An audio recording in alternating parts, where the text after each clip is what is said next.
now energy. Now I say this quite a lot, that everything is energy. Energy is running everywhere. Energy is permeating everything. So the topic of energy is actually quite important in magic, spirituality, occult, meditation, yoga, everything in life, really. Because I mean, energy is running through everything all the time. But the topic of energy and the body is quite extensive, and it's quite complex, actually. So I just want to discuss a couple things today. I mean, okay, you've probably heard of the aura, which is an energy body that emits outside the physical body. Everybody's aura has a different color. And if it's not pure, then it's often a combination of different colors. And if you have any physical ailments, any disease that's coming, and also depending on your moods, on your emotions and things like that, these colors will change. You might get bleeds of grey or black or something if it's disease or ailments into the actual aura. So we have the aura, which is spoken about quite often. But now, if we actually look at the energy system in the body, we know about the chakras, and I'll get to that just now. But apart from the chakras, there are energy lines in Chinese medicine, Qigong, Tai Chi, etc. You'll probably hear them referred to as meridians. And there are thousands and thousands of meridians. If we go into yoga, then they're called nadis. And the same thing occurs. You have thousands upon thousands of these energy lines that run throughout the body. There are some main energy lines, though. There is the heavenly circuit that runs from the perineum up the spine, over the top of the head, and terminates in the top lip. And then it continues in the mouth, but continues down the front back to the perineum. But there's a break in the circuit.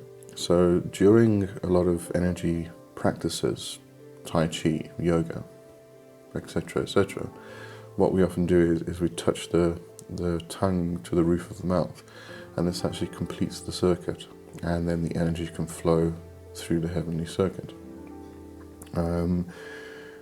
Another important energy channel or set of energy channels is the Sushumna, with the Ida and the Pingala energy channels to the left and right. Now Sushumna runs up the center column, so it's very much the spinal column, really, and from the spinal column emits the actual chakras, and they form whorls or vortexes from the spine, and then they come to the front of the body. But as I say, these are quite extensive topics, and with my meditation classes that I'm doing on my site, leewjohnson.com, if you haven't heard about that yet, I'm doing an official announcement next week with a bit more information about what's happening there. The energy the channel of Sushumna, Ida and Pingala are the nadis. I'm actually working with those a lot, and the chakra system, working with those a lot in those exercises.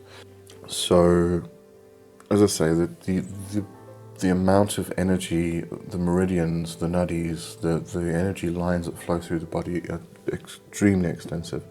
And then if we come to the chakra system, we often speak of 7 chakras, from the root, the Muladhara, and then we have the Svadhisthana, which is the sacral, then the Manipura, which is usually referred to as the solar plexus chakra, which would mean that it's actually just here, just above or just below the sternum, but it's actually not. It's lower down. It's where the navel is. Then we get the heart, the throat, the third eye, and the crown. There's also a little dot in the back over here called Bindu, which is usually worked with, spoken of, practiced in yoga and dhyana yoga, meditation, things like that. Especially when you're working with Kundalini, raising Kundalini, and as I say, the topic is so extensive, but there's a lot written about it and a lot spoken about these things in books, on the internet, on YouTube. So there's a lot of places where you can actually go study this, but there are a couple things which I found are not really spoken about very often, because I don't think a lot of people know about them. They probably haven't looked into the systems. And those are the things I actually want to speak about today. So the first one is a system of 8 energy centers. I'm not going to call them chakras in this instance, because this is not purely yoga or Buddhism or anything related in that area. But I actually learnt this from a book by Albert Valoldo, who has taught shamanic energy healing by the Inca tribe. And that's why I don't really want to refer to them as chakras. They are chakras, obviously, because a chakra is an energy center in the body. So they are chakras, but I think a lot of people prefer to retain that word for explaining the system within yoga and such as. But there are even in yoga. Sorry, I'm going back and forth here. But even in yoga, we think of the 7 chakras that everybody knows about, but there's more than that. There's thousands and thousands of chakras. There's a 9 chakra system. There's a 12 chakra system, and these chakras extend above the head, but they also extend below Muladhara, or the root chakra. Muladhara is considered to be the energy center that sort of switches from animal nature to human nature. So below Muladhara is our chakras, which are related more to an animal nature. And you've got chakras in your palms, in your feet. These are often called stigmata points. And they're literally all over the body, and it's not just up the center column, it's on your elbows, on your wrists. And you've got meridian lines that terminate in your fingertips. So in a prayer position, you can put your hands like this, and just let energy flow freely between the palms. But you're connecting these meridian lines within the fingertips, and then again completing a circuit, and then the energy from these stigmata points, from the palms, can flow out and just flow freely between the hands. So this would be a prayer position. A lot of people squash their hands together. That's okay, but I mean, you're connecting the meridians, but if you want the energy to flow freely between the hands, then do that. Up to you. But anyway, this 9 chakra system, or 9 energy center system that I want to speak about. So we have the usual 7 up to the crown, and the crown connects the lower self to the higher self. And then we have the 8th chakra, and if you take your arm and you put it up, straight up, then where your hand is, that's where the 8th chakra is. And it's usually seen as a golden ball. It's about the size of between a grapefruit and a basketball. So about that size, I'd say, depending on how evolved you are, I suppose. Now, there's a way to actually create sacred space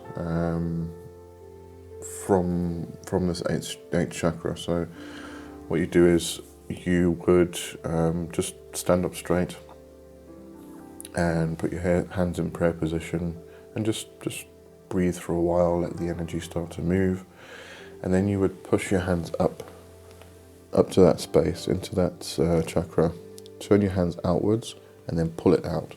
So what you kind of do is extend, you pull that chakra around you, and it envelops you in in a sphere, in this golden ball. And then you can do your practice, and then when you are finished, then just do the opposite. Put your hands down by your side, palms facing outwards and upwards, and then your hands would go, so you basically close it up, and then you come back down to prayer position. I would definitely advise you to close it afterwards. I used to practice this a while back, and I actually forgot to close it once. I was walking into walls, I was so ungrounded, it was unbelievable, until I went back and actually just closed it, and then I was fine. So definitely close it after you've done it. And then above that is the ninth. Well, I can't really say above that. Let me explain. Then we get the ninth chakra. The eighth chakra connects the higher self to divinity. Okay. Then the ninth chakra, or ninth energy center, is the center. It is the center of everything. So you might ask, where is the center? Well, it's everywhere. It's everywhere and nowhere. It is in everything. It is outside everything. It permeates everything. It is divinity. And if we look into traditional craft and referring to Old Dame Fate, now Old Dame Fate is thought of to be everything and nothing, and in Kabbalah, same thing. God is considered to be everything and nothing. And Old Dame Fate spins without motion. What this means is that Old Dame Fate is in the center, but that center is also everything surrounding it, absolutely everything. But the further you are away from the actual center, then the faster you spin. When you're in the center, there is no motion. It's kind of like if you get onto an old merry-go-round in children's playground, and you spin the merry-go-round, and then if you have like a person on each section standing on the outside, then it spins fast, and you feel, when you're standing on the outside, you feel that motion. It's quite powerful. The G-force is pulling you outwards. But if you move yourself into the middle, then you don't feel that motion as much. And it's the same type of thing. So the Old Dame Fate stands in the center, and she spins without motion because she is the center. So the whole purpose is to find your way to the center. Okay, so the other thing I want to talk about is it's an old Druidic poem written in the 7th century by Amergin White-knee, who was a Druid, properly referred to as a Fili, which is a sacred poet. And the poem is called the Cauldron of Posie. Now, I did find a link to it again, a slightly different translation, but I'll link that in the description below. So I'm not going to read the whole thing, but I just want to take out the bits about the cauldrons. Now, in the poem, he refers to 3 cauldrons. There's the Cauldron of Warming. Sometimes the translation I'm giving you, it's translated as the Cauldron of Incubation, and then the Cauldron of Motion and the Cauldron of Wisdom. Now, these 3 cauldrons refer or relate to 3 energy centers within the body. So the Cauldron of Warming, the first cauldron, is in the pelvis area. It's a large area. It's not just a single point, but this is the place where energy enters the body, and in a lot of traditions we find this referred to as the place, the point where the energy actually enters. We can look at the Kundalini Serpent within Kundalini Yoga, where the serpent's coiled at the base of the spine. In the Chinese systems, in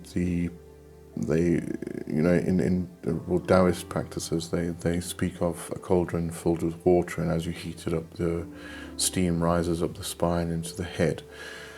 The San Bushmen they speak of, I can't do the click, sorry, so I'm just going to say num. The Sambushmen speak of num, which comes into the body and gets converted into kia, which rises up into the head. So you've got all these different systems from all over the world, thousands of years old, and then, you know, at the point where it was developed, I'm pretty sure there was no interaction between these continents. So it's pretty interesting when you discover that these ancient systems all relate to each other. So for any skeptics out there like myself, there's got to be something to it, really. It's all these systems that relate that refer to a cauldron, or some point within the body, the Dandian point of Qigong and the Taoists. They all refer to this point where the energy flows into the body or enters the body, and it's often a cauldron, and this cauldron sits upright. I think I did speak about these cauldrons previously, and I did mention that all the cauldrons were face down, and as you feel the energy, they turn upright.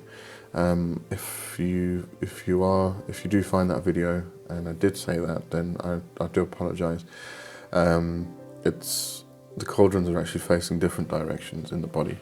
So from the beginning, the Cauldron of Warming is faced upright, and the energy enters the body and it fills up the cauldron, and then the energy starts to move upwards as it's heated. And then we get to the Cauldron of Motion in the chest, in the heart area, and this one is sort of faced outwards. And again, as the energy starts to rise, it fills that cauldron, and that cauldron turns upwards. And then it keeps rising into the head, and that cauldron is faced downwards. And again, it fills up, turns up, and the energy continues to flow upwards. So we have this flow of energy that from land up into the heavens and down. So we have this perfect channel. Now, if we go to yoga, and this was referred to a lot in Thelema by Crowley, Golden Dawn, all of them really, we find a word called Samadhi. Now, Samadhi is a Sanskrit word which means total collectedness. It's a higher state of consciousness. So as you work through things like Jnana yoga, Kundalini yoga, you raise the energy up Sushumna, and Pingala. There's Pingala and Ida, which are at the side, each side of Sushumna, and they all meet within the third eye, Ajna chakra. But Sushumna then continues up, and this is where the energy all the energy converges, and it continues. So the Shakti energy then unites with the Shiva energy, and there's a union that happens, and this becomes higher consciousness, enlightenment, awakenness. All of these terms that refer to this higher state, or samadhi, as we would refer to it in yoga. And then the union happens. And this is the similar type of thing where you are, the energy is coming into the body, you're filling up the cauldron with that energy, and it starts to rise, and then you fill up the heart center, and that then continues to rise. So instead of it coming to the heart center and stopping, then you continue to pump that energy up, you heat it up, and it comes up, rises like steam.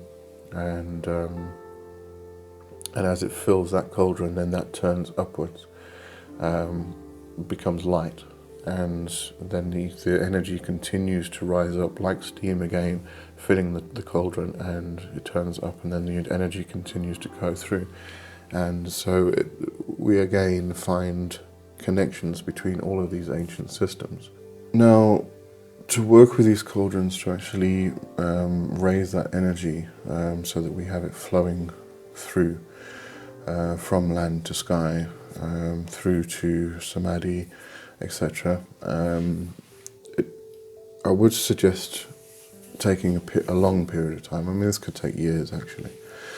I wouldn't do it quickly. I find there's a lot of people out there who are looking to raise their Kundalini energy, and they're doing it very quickly, and they have this explosion of energy into the head, and it causes psychoses, it causes split personalities sometimes, people suffer from headaches.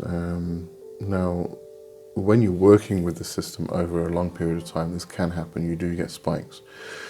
You do get explosions that do happen sometimes, depending on where your development is. But because you are going through the process slowly, then you become more prepared for these types of things. But people who are not prepared for it, they just go straight in, they hear about Kundalini energy, they can raise their Kundalini energy, and all of a sudden they become like superheroes. They just go straight into it without preparation, and it causes a lot of problems.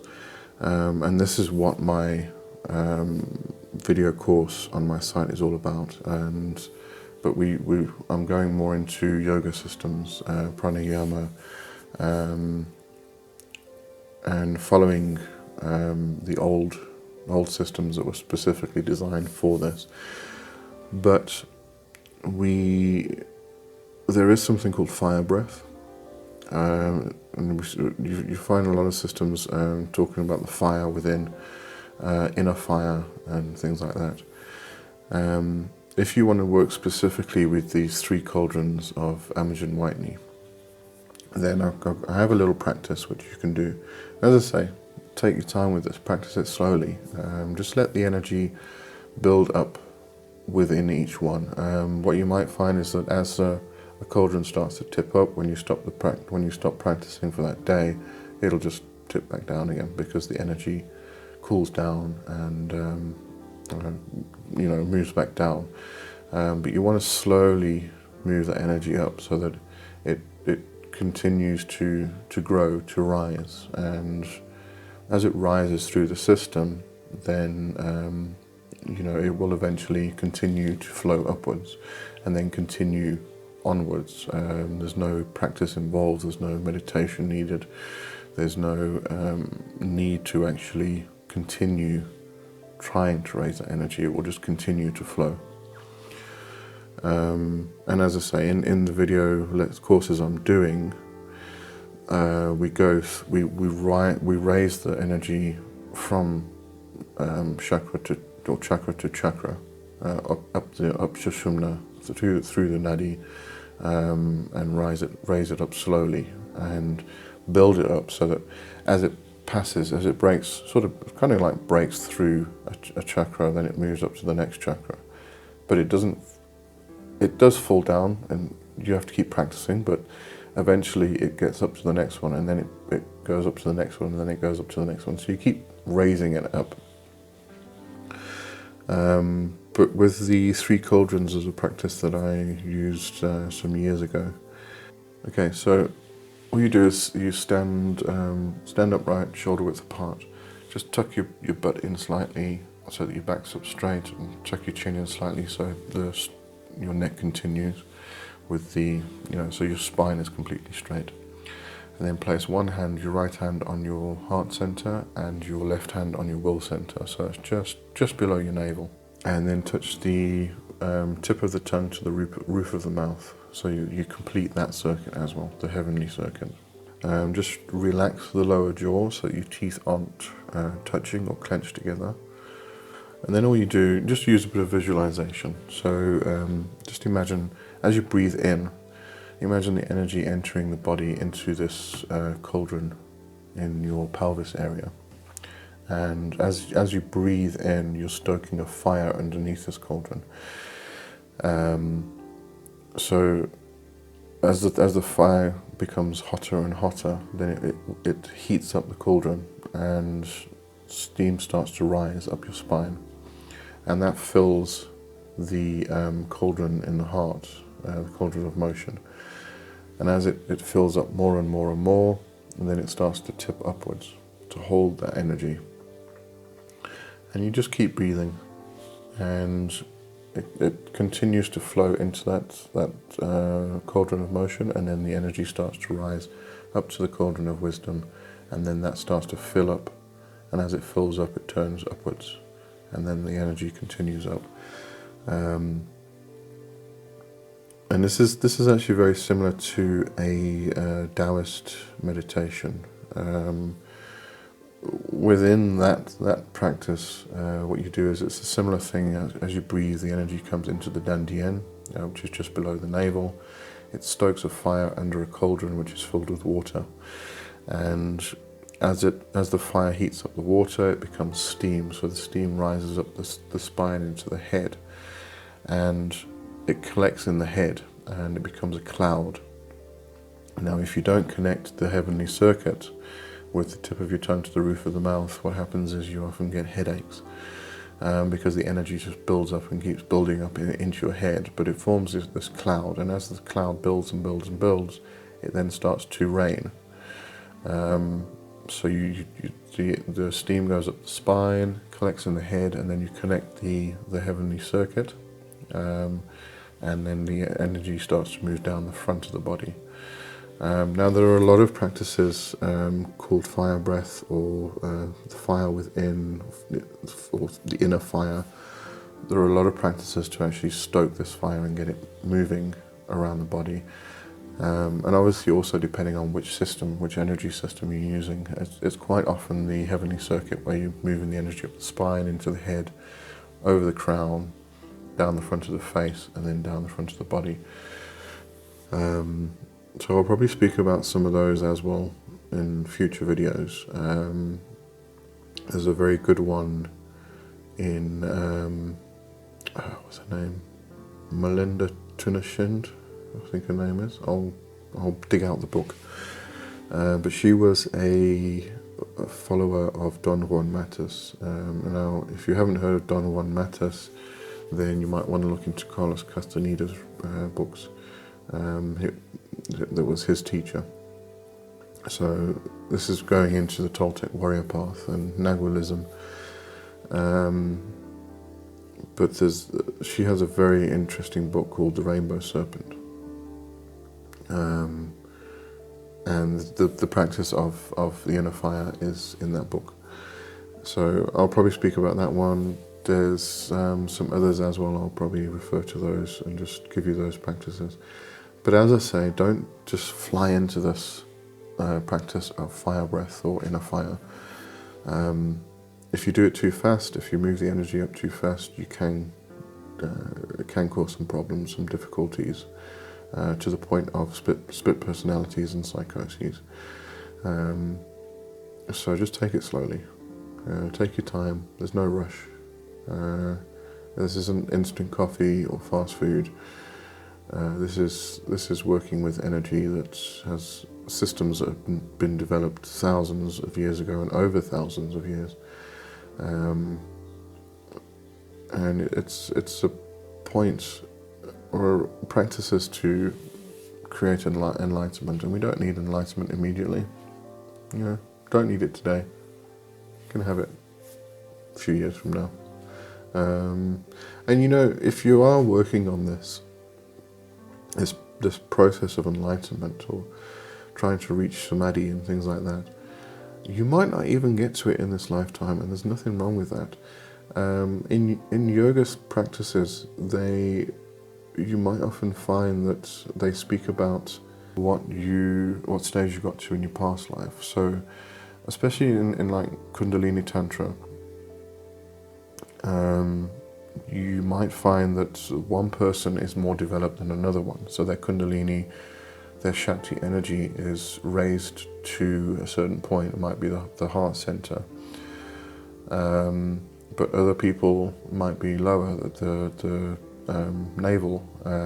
Some people might have their Shakti energy raised to their throat.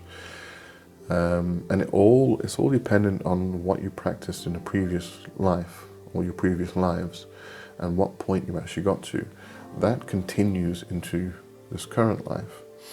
But when we do the whole practice, we start at Muladhara, the root chakra, and we just build up the energy regardless of what evolution the person finds themselves at birth. You know, there are some children that are born with their Kundalini already active, already awakened, and in a state of Samadhi. But what I'm trying to get to here is that some people may have their Kundalini or their Shakti energy, the energy that flows up Sushumna. It may be at a different point, different level for everybody from birth.